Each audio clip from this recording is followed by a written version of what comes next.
Good afternoon and welcome back to June 2022's Real Estate Live UK programme. Thanks for joining us for this session, Generating Footfall in 2022 in partnership with ShopAppy.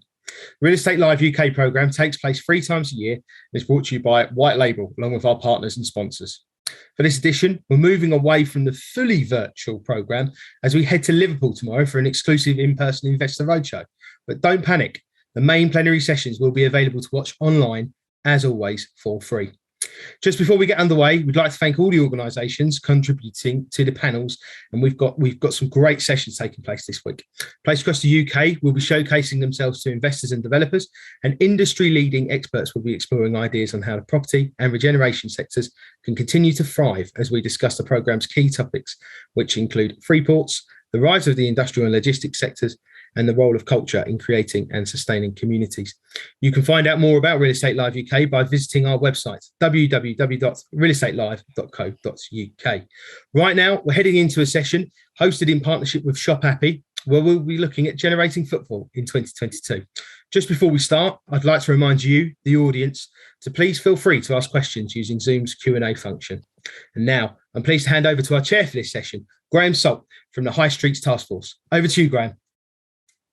It's good to be here. Thank you all for coming and for joining us for this panel, looking at how we generate footfall and how we sustain vibrant and successful high streets and town centres. I'm Graham Soult, High Streets Task Force expert and owner of the retail consultancy cannyinsight.com, and I'm coming to you from the only place I could do, from Durham, one of the places that I work into, help bring more people, activity and investment into our city.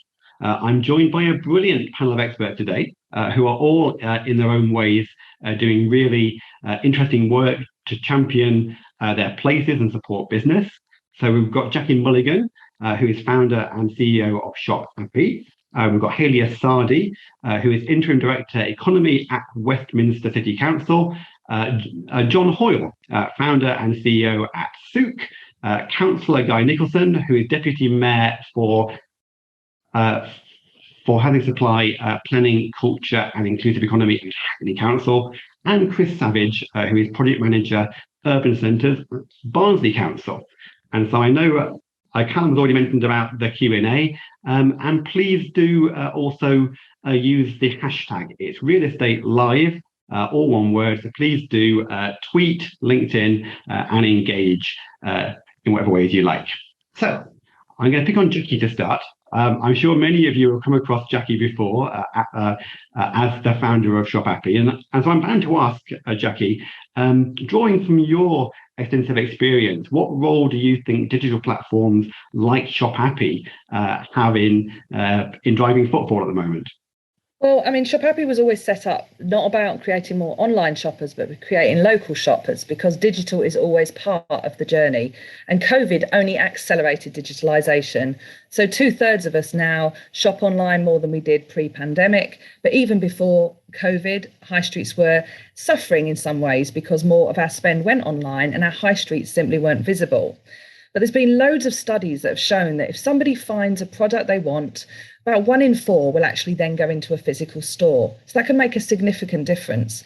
There's also been recent research by the Harvard Business Review that showed that people that connected with a shop online spent usually 10 to 15% more in store. So that makes a massive difference because people are already interested, already almost spent the money before they go there. So for me, online is about discovery. And a lot of us rediscovered our high streets, but when you haven't got time for a wander, when you're busy, you can browse online. But also it's about convenience and accessibility. People don't necessarily want to fundraise for Jeff Bezos and billionaires. They would prefer to give and support their local businesses. But to do that, our businesses need to be more accessible. So things like click and collect bring footfall. And ShopAppy started in 2016 with the idea we can create a digital shop window for people to browse, book, buy local online with easy click and collect.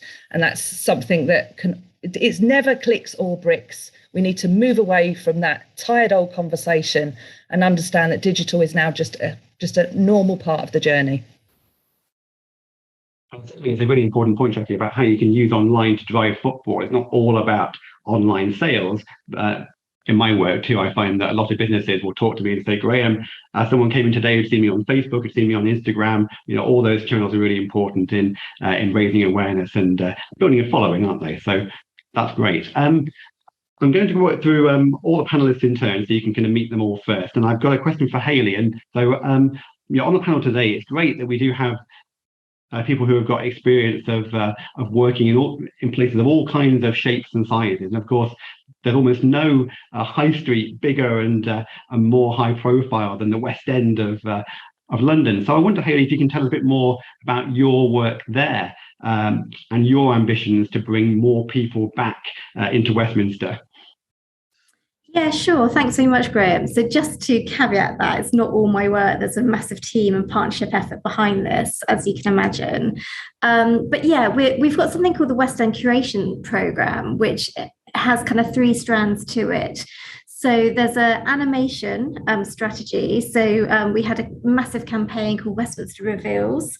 It's an overarching cultural campaign that we developed in response to the pandemic, which sought to support the cultural sector and attract footfall back into Westminster through the curation of a programme of a wide range of accessible art and cultural installations in outdoor public spaces and vacant shops.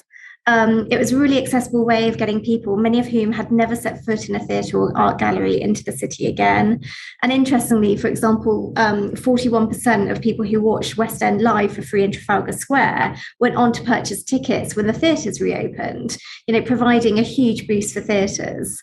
The scale of the campaign was absolutely huge, as was the ambition, and we delivered it in partnership with the Bids and London and Partners, very much at the centre of its success. And the campaign earned Best Arts Project in the Hearts for the Arts Awards 2022. The second strand is the Westminster Investment Service. So in many ways, we hadn't needed to develop a local authority kind of, investment service offering because obviously the nature of the economy that we're lucky to look after has never really needed, a great deal of intervention in terms of attracting investment. However, clearly impact of Brexit, pandemic, does change things. So we have actually launched an investment service as part of our response to the economic impact of the pandemic. And on top of that, we're also working with London and Partners and the Bids on something called the West End Future Occupiers Programme, which is delivered by London and Partners, using their international network to identify new and exciting uses and brands and attract them to the West End. It's majority funded by the private sector, so property owners and bids are at the heart of this, with a small contribution from the City Council. And then the final strand is our pop-ups and meanwhile activations programme. So the first phase of this, we partnered with Heart of London Bid to deliver activations aligned with their Art of London series, enlivening vacant premises in the West End to address the negative impact that empty properties had on visitors' perceptions, whilst providing a draw, of course, to encourage footfall to return and diversify audiences. We harness culture as a driver footfall and spend booster, and it was a great opportunity to test innovative concepts. So then we went on into phase 2, again working with Heart of London, but also with New West End Company. And this time we focused on curating activation strategies around experiential retail and supporting up and coming local and UK brands who would not have had the capital to be able to operate from the West End. To date, the programme has fully activated 12 units in the West End, and we supported 43 brands, emerging artists, social enterprises and startups. Like I said, this is all about partnership. So, the Bids have been behind this, along with some fantastic property owners, GPE, Grosvenor, Crown Estate, James Andrew International and Landsec. So, we couldn't have done it without them. And we worked really closely with the Bids and the property owners for each area to make sure that the activation strategies for each individual unit actually reflected the brand pillars of the areas and incorporated shared values around the themes of equality, also generating social value and employment for local residents, also hankering down on, anchors for sustainability, diversity, inclusion, looking at things like non-binary fashion, gender-neutral fashion, and things like that. And then just really quickly to mention phase 3 we're in development for. So we're hoping to be even more ambitious for phase 3. We're hoping to secure units for up to a couple of years at a time, and having a series of rotating sort of brands. And we really want to attract and support the transition of brands from pop-up occupiers into longer-term rent-paying tenants, creating a pipeline of high-quality future occupiers. And we also plan to extend the programme to reinvigorate other key areas and other key high streets across the borough, focusing on empty hero units or those other commercial centres that are also experiencing an influx of low-quality occupiers. And the proposed activation strategy for these non-West End areas will potentially include a focus on culture, arts and makers within these spaces. And it's great to hear how kind of partnership working and culture and meanwhile uses are kind of embedded in your program, because those are certainly all themes that we're always talking about in our High Streets Task Force visits as well. So it's really good to hear that you're doing in practice lots of good things. And it leads very nicely onto our next panelist, of course, because John Hoyle from Sook is a high-profile arrival in Oxford Street in the last year or so, and bringing a new twist, I suppose, on the pop-up concept, in various locations, including up here now in Gateshead at Metro Centre as well. So, John, I guess if you can tell us briefly what Sook is for anyone who hasn't heard of it somehow, and also, I guess, talk a bit about what trends you're seeing around pop-ups. Is demand growing? Who are the kind of occupants who are moving into your premises? I'm Grant. For anyone who doesn't know what Sook is, we're a digital device you can fit in any space. It's hourly rental, and it's We can't really hear you, John. Can you alter your volume? You think? Is that any better? Now, thank you. I'll just lean forward. So. Sook's a digital device that you can put into any space. Landlords can use it as an asset management tool to facilitate hourly rental. And that means that anyone can occupy what we're calling our flash spaces for any amount of time to do whatever they want. It's based on the premise that I learned as a landlord for Grosvenor, actually, that don't want to sign up to 10-year leases, and they do want to use shops for all sorts of different things, but in an agile way, just like they would online. So using a Sook, you can do anything. It is about retail, but it's also about everything else. And we've had brands that have been in place for 18 months, a Corona testing centre on South Molton Street, to an hour-long rental by a guy who turned the space into a shrine to his girlfriend and proposed to her.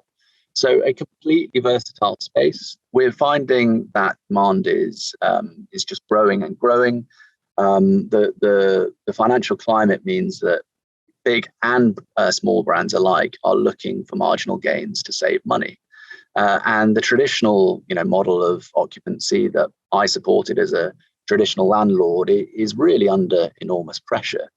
And we're finding that the sort of 3 strands of occupancy that we're experiencing can broadly be broken down into enterprise occupiers. At the top level, they're about 20% of our revenue to date, but we expect that to grow to 40%. That's brands like Uber, MasterCard, SumUp, Radley. Just had a very interesting activation with TikTok and LG Electronics, which I'll tell you about in a second. That is a growing margin of big brands who are really using it for marketing. We have a second tier, which is the lion's share of our revenue, which is D2C brands, often online only, who are looking for a combination of sales and marketing. They're sort of £5,000 to £15,000 bookings that last anything from a couple of days to maybe a month, but spread out over 3 months. And then finally, there's the tier 3 brands that kind of excite me the most. They are the much smaller brands. They're often very local. They're paying a few £100s for hours to do all sorts of things, from baby massage, hypnobirthing training, meetups, arts and crafts. Art photography is big for us. So a really exciting spectrum of potential uses. And, we're looking at everything from disrupting the retail banking model, just offering lunchtime slots for banks, the food distribution, to click and collect, to gaming. Gaming is huge for us with our digital screens. And what we're trying to do ultimately is build a network so that any sort of potential occupier can bounce around a global network of digitally enabled stores to do whatever it is they want to do at low cost and move on. And I think the reason that's so appealing is because everyone online is looking for that experience. Offline, heavily analytically led, low risk, but because we've diced it up in a way that effectively is a fractional leasing model, it drives more revenue for landlords too. And that's obviously the key thing to unlock some of the inertia that surrounds real estate.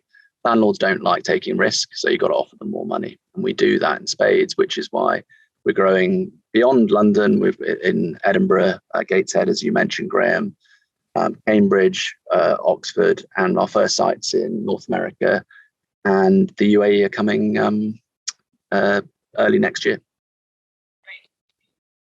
Like you say, it's a really quality shop fit too. As I went to an event at the Gateshead one, and it's fantastic how any brand can kind of occupy that space, and immediately they look like a kind of flagship store because of the quality of the graphics and the whole kind of setup. So it's a really interesting concept. And I'm sure we'll have some more questions. Which one did you go to afterwards? So what was that? Which one did you go to? I bet you went to Raspberry Pi. It was the Powder Butterfly one. So the Corin is a friend of mine anyway, so it was great to have a chance to go to the Sook and really see it being used not just for a shop, but it was a networking space. There was music. It was really engaging and really exciting, and lots of people walking by saying, "What's going on in there?" It looks really cool. So it was great to see it in person. But I'm going to stay in London for now. But obviously during COVID, I think we all appreciate that a lot of local and more neighbourhood centres gain prominence. And I want to bring Guy in because Guy is from Hackney Council, as you can see on the screen. And I'm interested in hearing a bit more about how your council is working with retailers and businesses to help drive footfall into the various centres that you have in your borough. Yeah, thanks, Graham, and afternoon, everybody. As you say, Graham, I think for all of us, one way or another, sort of a profound experience over the last 2 years or so, and for Hackney, as you said, an extraordinary kind of rediscovery of what's local, and that includes town centres, but as you can probably imagine, a very wide range of other sort of opportunities, facilities, and indeed sort of kind of places of discovery, environments, and so on and so forth. One of the kind of sort of principles that has come out of that, and that has come out of the recent local elections and a new political administration, is there's got a re-energized look at town centres and how a council can help curate those town centres and capitalise actually on some of those sort of profound benefits, and I'm going to call them benefits, that might have come from the pandemic. Please, that is not in any way to kind of completely ignore some of the terrible things that clearly played out through this time as well. But and to try and capture that, inclusivity, sustainability, and collaboration are three kind of primary themes and objectives that came out. And Haylea, you were talking very eloquently about partnership. And I think the reason why I haven't included partnership in Hackney's list is that actually we want to try and deliberately ensure that the council is being a more active player alongside the property sector, alongside local businesses, alongside the third sector, who are kind of part of the local economy. And we're also kind of very clear politically to try and maintain a very mixed economy, a real kind of mix of uses. Some of that goes at one end of the spectrum, from makers, designer makers, light manufacturing, right the way through to that more kind of sort of high-end retailing, for example, and everything in between. And one of the themes that has really come through is the agenda around well-being and public health, community well-being, community public health. And that lands very firmly into the food proposition.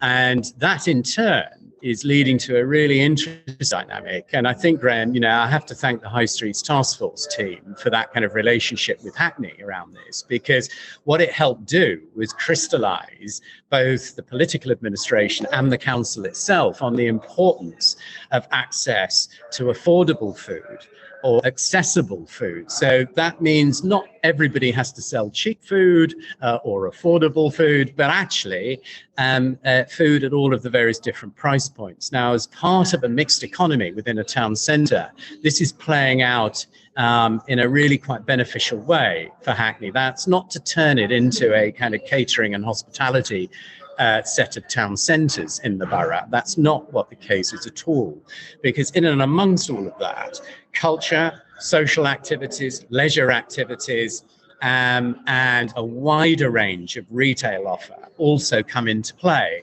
So the town centres become, as I said earlier, these mixed economies, and policy is actively promoting that. And on the ground, how are we managing to do that? We're working with commercial landlords. We're encouraging them to be patient, to try and underwrite a deficit perhaps for a little bit longer, so that the businesses that are populating those spaces, many of them small business led, but not exclusively so, the role of the larger national corporations on the high street is absolutely critical for Hackney. They bring along a level of affordability, but alongside that come the independent retailers, the independent supermarkets, those from some of the more kind of sort of interesting communities, if I may describe them in that way. I'm sure they wouldn't mind me describing them as that, the Turkish and Kurdish community, and the retail outlets that they bring forward around fresh produce. But the other game changer has been street markets, the idea of shopping outdoors and how you make that connection between street markets and fixed premises businesses, so that actually everybody profits from that dynamic, the footfall proposition. And I mustn't underestimate the culture piece, the investment into culture to come through, arts and culture, I stress, has been quite significant in Hackney, and that has been set to continue. So as we gradually reopen, as people as in customers, footfall, confidence has returned, and more of us are going back into those high streets on a more regular basis. What's actually going on is a kind of an open door approach. And Haylea, you were talking about it from the point of view of some of those mainstream cultural arts and cultural institutions and organizations. For Hackney, it's flipped. It's around community, and it's around arts, it's around culture, it's around the community of artists, designers, who are actually collaborating and coming together at a very local level. That is equally as potent. And I think what we're finding is now is that it's acting as the catalyst for redesigning the public realm as well. And it's also driving a program of reusing and re-establishing in some cases, but also reanimating council spaces and looking to the future. The council property portfolio, how can it be deployed alongside the commercial sector to reactivate and to sustain the town centres? And just to finish, I think, Graham, the other interesting dynamic, I mentioned sustainability, but suddenly we're talking to a generation of entrepreneurs on the high street, very much focused on the circular economy, very much focused on the zero carbon, or the net zero carbon at the very least, economy. And John, you were kind of touching upon this as well, this idea about repurposing, upcycling rather than recycling, and so on and so forth, and using space to do that. And I think that there is a really profound generation of entrepreneurs who are out there in the marketplace, who are really pushing at this exciting agenda. That resonates very strongly at a local level, certainly in Hackney and Hackney's community. Sorry, I'll finish there, Graham. Thanks. Thank you. I think in terms of talking about culture and the impact of that, on town centres, you're talking to the right person here, because obviously being in Durham, we bid for City of Culture and weren't successful, but I think it's set in motion all kinds of conversations, all kinds of partnerships and energy that we will sustain forward anyway, in terms of using culture to bring new life and animation into many of the town centres in County Durham. So that certainly resonates with me. Finally, and not last but not least, as you know, I'm a bit of a champion of anything northern, and so it's good that we have a nice balance of north and south on the panel today. And I think it was 2016 when I was last in Barnsley, and I know there was loads of building work going on. So I'm hoping that Chris can update us on what change I might see if I go back to Barnsley now. And also, I know Barnsley has been doing lots of work around its market and its independent shops. So if we can hear from Chris maybe about what Barnsley has been doing to really kind of celebrate and promote that side of things, and to drive footfall using those distinctive qualities of what Barnsley offers. Of course, Graham. I'm very proud to be here representing Barnsley and South Yorkshire today. So thank you very much for having me. Hopefully I'm coming through okay. All right, yeah, thumbs up. So in terms of that work that you saw, that was actually a major piece of investment by Barnsley Council, led by the council too, in terms of kind of redeveloping the town centre. So the 1970s Metropolitan Centre is effectively what the basis for kind of the structure I'm in now in the Glassworks was. It was South Yorkshire County Council at the time. I weren't around then, so I can't comment on what it was, but apparently it was awful. And all the work that's kind of like taking place now, all that investment is now kind of produced this Glassworks scheme. It's completely remodeled. So we've got market halls, meat and fish markets, a really popular food hall called Market Kitchen, and some great tenants in terms of kind of like the wider retail and leisure use. So we've got nationals as well as the markets and the independents. And where we are in terms of percentage, if you like, we've got over 120 market traders in the town centre that spread across the indoor market, food hall, and the outdoor market, all thriving. But in terms of the wider town centre, we're at 70% for the independents. So market traders, independent retailers, independent hospitality businesses, they're really important for us, for Barnsley in the town centre. It really is, it produces what Barnsley is every day, if you like. So in terms of kind of like how we work with them, we're very collaborative, really cooperative. We have regular forums, in terms of regular working committees across lots of different aspects. So not just kind of strategy, but also everyday things like marketing, promotions, and operational matters. So we make sure kind of that we're on the ground, speaking to people and working with them as closely as possible, which really makes a massive difference in terms of kind of like how we work together. We have a regular events program throughout the year, which is well advertised, and again working in cooperation with some of the big stakeholders in the town. Again, making sure we're all tied in, working together to be able to generate and pull in that footfall. And in terms of kind of the legacy of the pandemic and economic recovery, we've rapidly deployed lots of economic support and programs to support markets and independent retailers.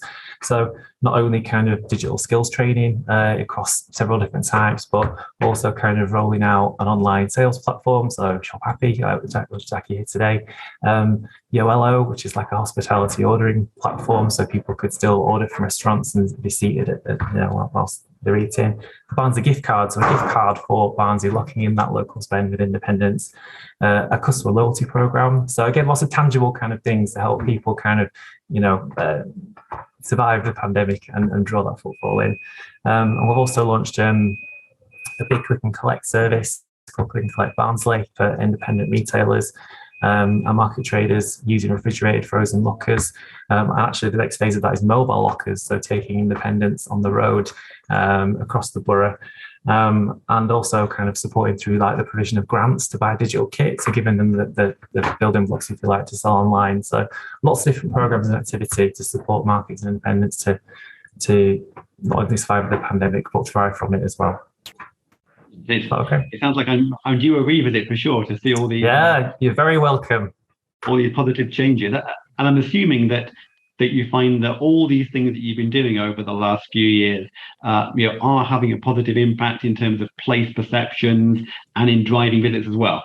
Oh, hugely, yeah. So just the latest footfall figures for last month, we were over 500,000. So we're already beating what we were at 2019, so pre-pandemic. And in terms of kind of last year's footfall figures, we're at 6.3 million. So again, well over target for, and we're very ambitious targets for this year as well. So we're very pleased with the amount of footfall that's come back. And I think it's a great positive response, not only from people that live and work in Barnsley, but also kind of visitors from the wider region as well. So no, we're very chuffed, to use the Yorkshire phrase, about what's happening in Barnsley. And yeah, everyone who's watching will be very welcome to come visit us. I'll happily give you a tour of the market myself. Come on down. Great, Chris. It sounds like you're right to be chuffed, because I think any places that are exceeding 2019 footfall at the moment, I think are in a pretty good place. So it's brilliant. There's all kinds of themes that have been mentioned there, and I can see we do have a few questions coming through already. I'd like to ask one first, though, because I know we've talked a lot about kind of independence and the importance of that kind of mix of uses and things that are distinctive and kind of rooted in the place. But of course, in many cases, I think as Guy was saying, big national players do still have a role to play in many of these locations, even if independents are the ones who are growing. So I was wondering what you see as the role of kind of flagship, high street stores in the future, and what kind of examples there are maybe of either big name retailers or kind of new interesting flagships emerging in your location. So I don't know who wants to start. Maybe Haylea, as I know on Oxford Street you're seeing kind of all kinds of repurposing of premises there, aren't you? And some big names coming in, but also buildings being repurposed for all kinds of diverse uses. Yeah, that's right. So I think I'd answer this question probably a little bit more differently, knowing now what I know.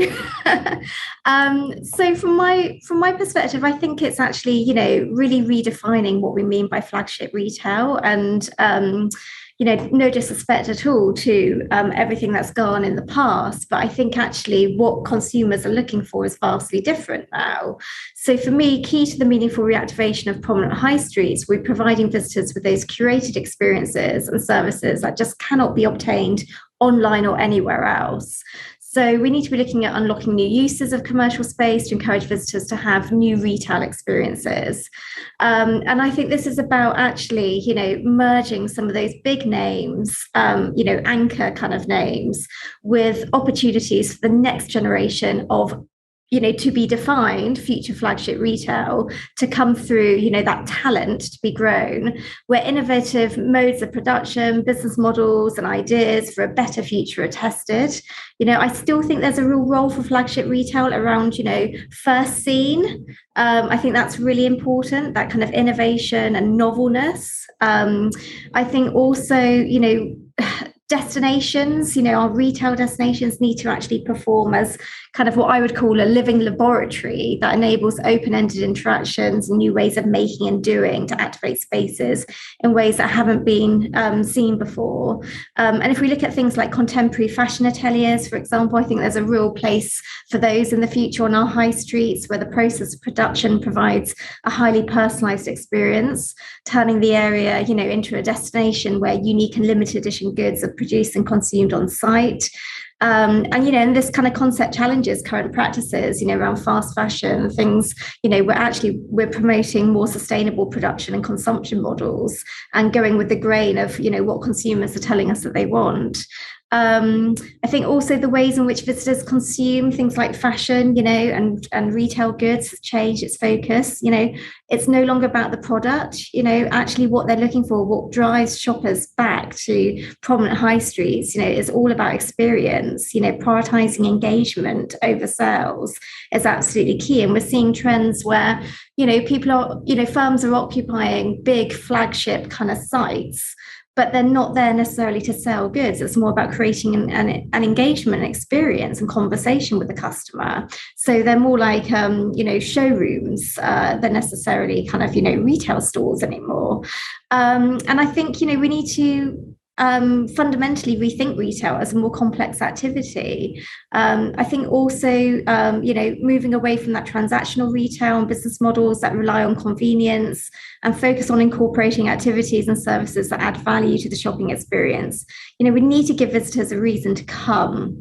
And there's all sorts of ways that we've been kind of, trialing and testing that, through our kind of pop-up and Meanwhile Spaces activation programs. So, these are all far too cool for me, but, things like dreamscapes, hybrid spaces that are 50% a gallery and 50% a shop, where you're mixing art and commerce by performing as an installation as well as a boutique.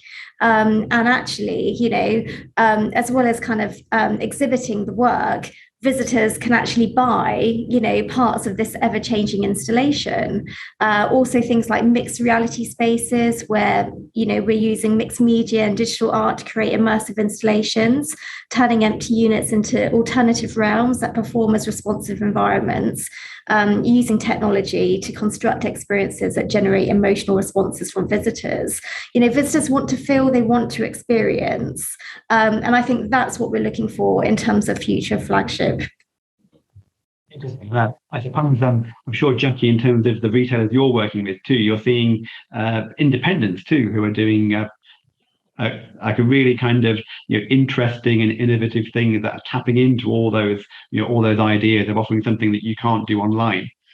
I think what we're seeing is more ethical and sustainable brands, actually. And we've just we did Love Local Day every year. We do that, and family-friendly businesses. And over the last few years, it's interesting the tone of nominations and why people nominate their independent businesses. Much more about what they represent, what they give to the community, how ethical they are, how they source their products. That's getting more and more interest. I think we've got to be careful that we don't gentrify too much, that it is about inclusivity. So when I think about virtual realms and everything that might work in Westminster, there's no better real realm than going into Barnsley Market on a busy day. And it is about people having access to actual shops as well, because during COVID, the corner shop rose to the challenge, but our businesses adapted. And the difference is the distant boardroom might know the algorithms and the numbers in terms of customers, but the independents know the customers. So they actually are the ones that sort of go, well, Maggie needs to have her stuff delivered, or she really likes the juicier tomatoes or whatever. It's that friendliness and that intuitive knowledge. And I think for me, that experience of going into a market, the street market, I think is going to grow, the markets. But what we've got to avoid is all copying each other. Not everyone will have an Altrincham food hall. Not every market will work in every different place. And it's about that inclusive piece. But we've seen amazing adaptation. We've seen online workshops. I think there's been a realisation that town centres are incredibly inclusive, potentially carbon neutral. If you get off your backside and walk down the high street, that's the most carbon neutral thing you can do. Stop ordering on Amazon and getting cardboard and then claiming your eco credentials. You haven't got any. You walk down the high street. 10 million of us live 200 metres from a high street. If we use the high street gets better. So actually, articulating those demands, getting involved and seeing the events and experiences are increasingly important for our high street. And we will see more and more people like the repair cafes, circular economies, shared use, all of that is coming to the fore, but not every town is the same. And we've got to avoid the mistakes of the past, the chasing of the flagship, small into the new giant in our view. It's going to be the challenger brands, the small indies, the spaces that are now full of independence. People have called one town I saw calling it micro shops, and I thought, well, it's just a market in a building, right? But we can talk about it however we like. But there are people in living rooms right now, and policy needs to make it easier for people to shift from the living room, the kitchen, into the high street. So it's the political framework is so important right now for making our town centres truly vibrant again.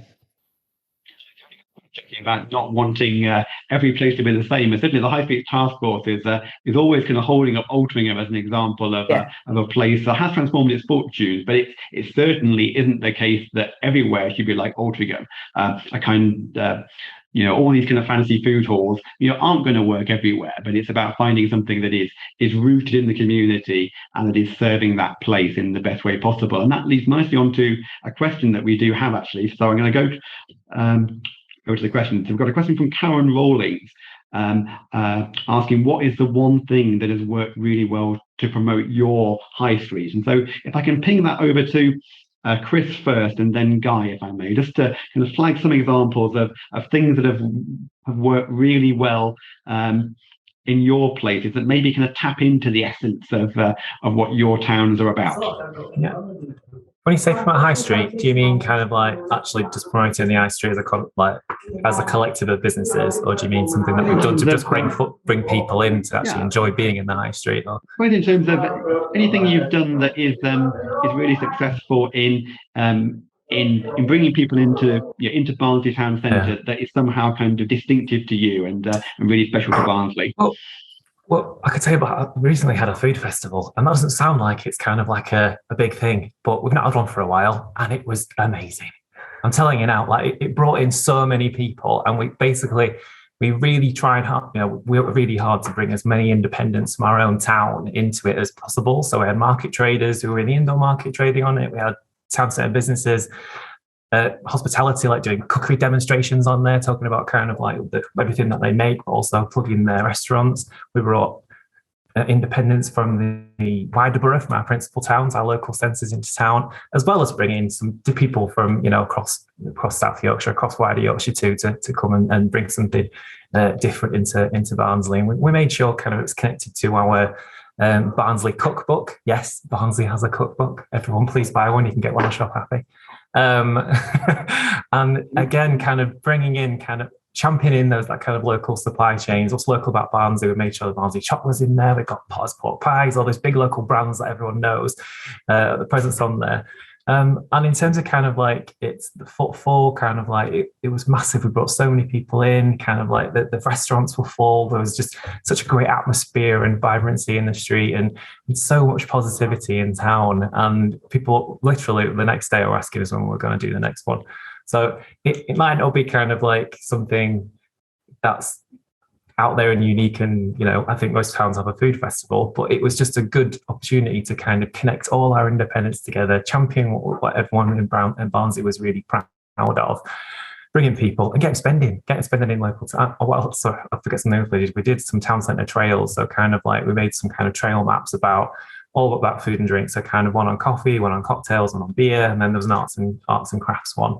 So again, kind of we encourage people to explore the kind of the town centre and collect stamps to basically kind of win a foodie prize, which effectively was a sup-up cup, just a cup for people to drink from whilst at the food festival. But again, so many people were doing it, exploring the town centres, visiting the independents, bringing them into the food festival again to actually enjoy being in Barnsley and buying from Barnsley businesses and enjoying being with each other. So that was part of our events programme. But one event which I thought made a huge impact and really brought everything together for us. Chris, how about you, Guy?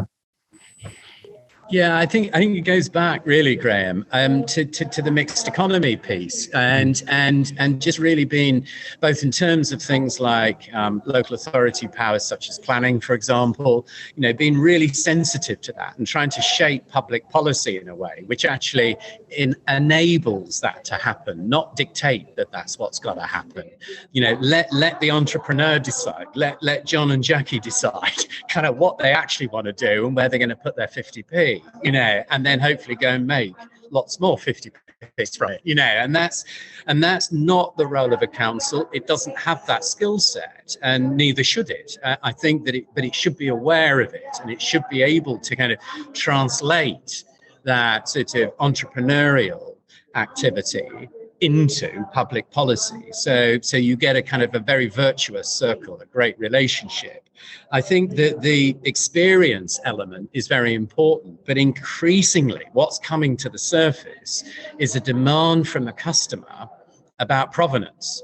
They want to know where these things come from. And it's rather like you were saying, Jackie, about, you get on get online, there's the Amazon delivery, and and God bless Amazon and everyone who works for them and all the rest of it. But Jackie, steady. But actually what's going on is but I'm not so sure about that provenance. I'm sure it's not long before Amazon clocked that, and suddenly it's green. It's a green Amazon, and the provenance of kind of sort of products changes profoundly and very dramatically, a culture shift, if you like. But in the meantime, that's not what's going on. What's going on is that it's sort of at local level is sort of, as I was saying earlier, as part of a mixed economy, this generation of young entrepreneurs who are seeing sustainability at the core of their business activity. It's a kind of interesting, kind of practical manifestation, a real manifestation of ESG. So at the moment, we've got the large corporates seeing ESG as a monetized proposition where, people are prepared, stakeholders, shareholders, however you wish to describe somebody, an investor will invest significant sums of money behind that banner into a set of operations. I think where the real drive comes from, though, it's when you mix, and I think we've got to be careful about our definition of flagships here, because when I kind of sort of really describe them as national chains, national companies rather than flagships, because what you end up with is this sort of kind of actually quite interesting dynamic playing out between that smaller business-led community and then that larger business-led community. And they're finding this middle ground. It's as much about sustainability, provenance, and how those products have arrived on the shelf and how and in what packaging, et cetera, et cetera. The list goes on and on and on. And what's really interesting is that I believe, is being driven, certainly within the Hackney experience, by the smaller businesses and the startups who are pushing this agenda for the 21st century, really kind of full square behind it.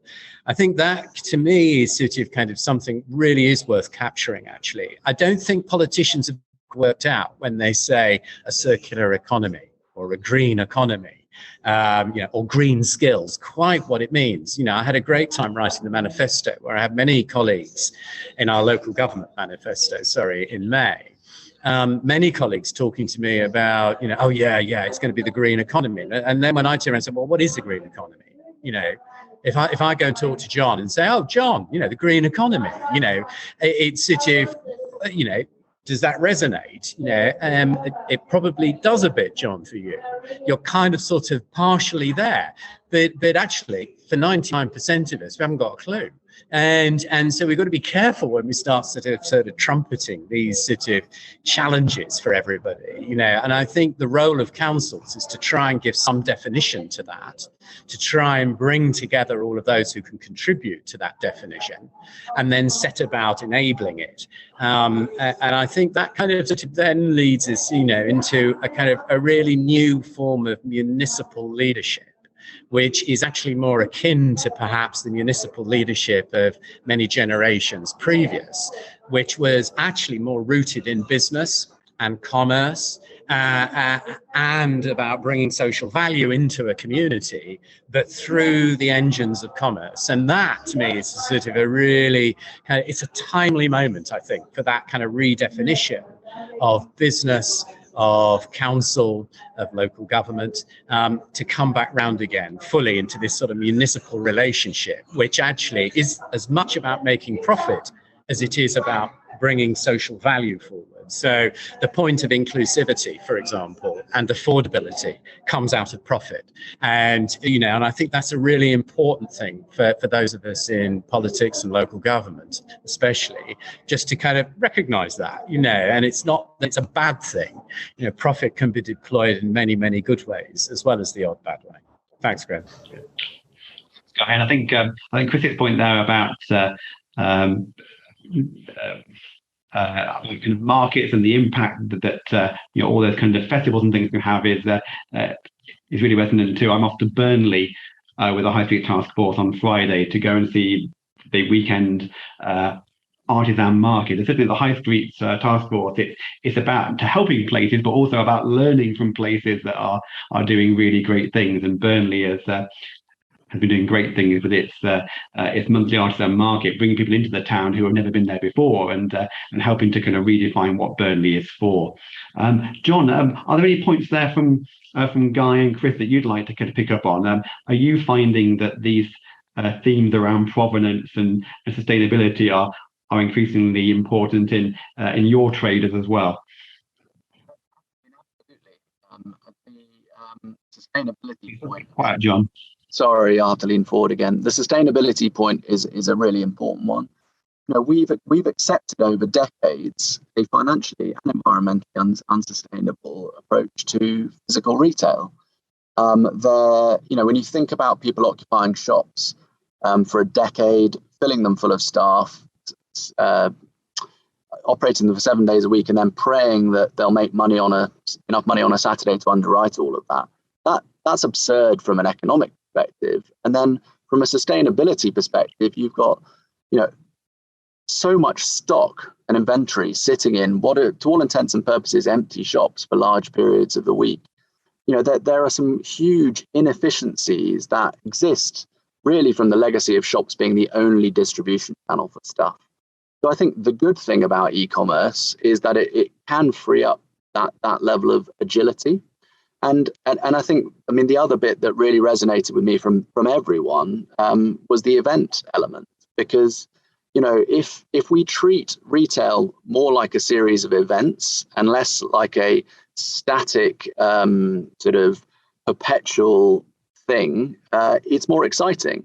And, controversially, I would argue that we're thinking about footfall all wrong. Retailers, treat it in a way that I think is a bit of a flawed metric. Why would you just sit for 10 years in a space and hope to hoover up 2% of the footfall that walks past? Why not focus on your activity as an event and drive your own feet?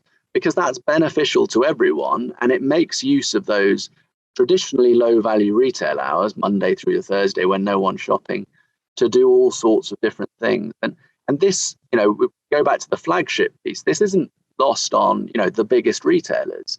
I somehow managed to convince Archie Norman to talk to me pre-pandemic, when Sook was just a tiny, idea with one very rubbish shop in Cambridge. And we were talking about how they just announced the closure of Luton and Bedford, and how angry that was making his M&S customers, because they needed to now go to Brent Cross, I think, or Cambridge to get an M&S. But if you could think about M&S as an event that almost can travel as a roadshow, could you actually drop it in a much smaller format into Hitchin or somewhere like that, and sell in a targeted way to the population there? M&S has customers nationwide, as does Nike, as does Adidas, as do all the big brands. Why not cater for those people in the places that we're really excited about you being there for an event in a short-term piece? Achieve the same sales goals a fraction of the time and move on, and leave it for someone else in the community to repurpose in a way that's beneficial for everyone. That, to me, is a simple transformation, thinking about retail in terms of time and not space. And it's a small thing, but actually it's transformative, not just in terms of environmental sustainability through sharing space, but also economic sustainability, because it drives more money for everyone. Thank you, John. I'm aware of the time. I think we could all talk for hours rather than 1 hour, but I want to kind of close with a question to all our panelists, and that is really about, I think we've, over the course of the last 45 minutes, we've pulled out various themes, and I wonder if you can all kind of answer what you think is going to be the main drivers for increasing footfall across town and city centres, over the next 5 years, maybe. So, if I can ask Jackie first, maybe, what do you think is the main driver of growing footfall? Well, just in the essence of time, uniqueness, maintaining the uniqueness of your town centres, but ultimately making that uniqueness accessible by ensuring that it's digitally visible in a collaborative way, so that your town centre competes with the out-of-town warehouse that's delivering. Brilliant. Nice summing up there, Jackie. Hayley, 30 seconds from you. Goodness, it is really hard, isn't it? But yeah, I mean, I think I said a lot in terms of what I thought the kind of, future of retail, in terms of its evolution and what kind of consumers are looking for. But touching back on the sustainability element, because I think that is something that we've seen really strongly throughout the work that we've done, certainly in the West End and more broadly. I think that's going to be absolutely key, recognizing that actually, consumers are wanting more ethical practice, sustainable sourcing, sustainable modes of production, alongside this kind of, uniqueness and, first time sort of experience and, a draw to actually come to the physical space as well. And I just wanted to actually highlight something that I'm really excited about as well, is that we've actually just launched with Groundwork something called the Good Store, which is an exciting new retail concept, a sustainable department store, bringing sustainable options to a mainstream audience in the West End, creating a premium experience with a new approach to retail on the high street. We believe it's the first of its kind in the UK. Everything sold will be either a sustainable circular alternative, reused, refurbed, or a service to support more sustainable lifestyles. And this is what we're seeing, through the calls for these activations and, the visitors that they're attracting. This is the type of thing that people are saying, they're interested in. And this is the type of thing that they, are coming back to the high streets for, certainly what we're seeing. And Guy? I think it's just having a good time, isn't it? To be quite frank, I mean, I think, bringing a smile to your face because you've just gone to a great place. I think that sorry, I know it sounds a bit kind of trivial or even a bit kind of sort of naive, actually, in some senses, but actually it's really important, especially where things are at the moment, because there's some pretty kind of strong headwinds out there for all of us, actually. Whether we're trying to kind of set up a business, whether we're trying to run a business, whether it's on the high street or around the corner in an office block, there's some pretty tough times out there, and also customers are feeling that. So those of us who are customers, or we're all customers one way or another, aren't we? But we're all facing these headwinds too. So actually having a good time isn't as glib as it sounds. It's really important. And if that means you're having a good time in M&S, so be it. If you're going to the stall in the street where you're getting a bucket of veg or fruit for £1, so be it. If you're getting a smile on your face because you're going to the independent food store that's in the fixed premises on the other corner of the high street, so be it. All of these things come together, but it's actually about giving us all a good time. And I think if we can sort of do that, curate the town centres, help everybody work together, collaborate and deliver, and do it with a little bit of a sense of humour, I think that'll go a long way, a really long way. Thanks, Graham. Brilliant. Chris?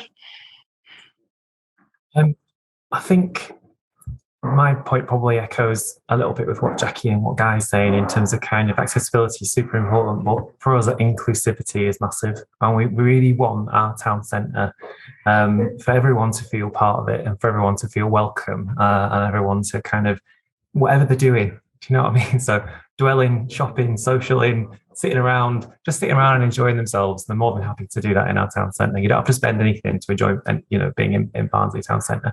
And making sure that whenever kind of we're delivering events or putting anything on, we're kind of thinking of all our different communities and how everyone can access that and everyone can be welcome to be in Barnsley and be themselves here.